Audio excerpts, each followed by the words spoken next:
हाय सांगने मुझे सरांश आज आमे बरगद खावाकू जीवु चलंतु ए वीडियो को शेयर करंतु।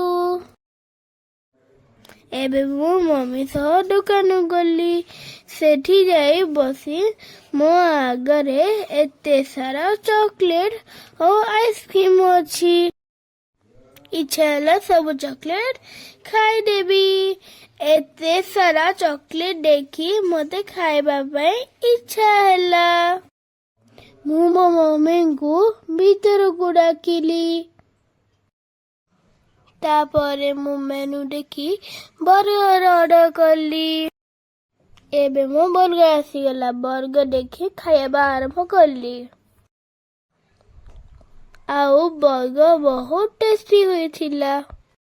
ଆପଣ ମଧ୍ୟ ଏଠି ଆସି ବର୍ଗର ଖାଇପାରିବେ। ତାପରେ ମୁଁ ଚାଟ୍ ଖାଇଲି। ଆଉ ଚାଟ୍ ବହୁତ ଟେଷ୍ଟି ହୋଇଥିଲା। ପୁଣି ଦେଖା ହବ ନେକ୍ସଟ ଭିଡିଓରେ।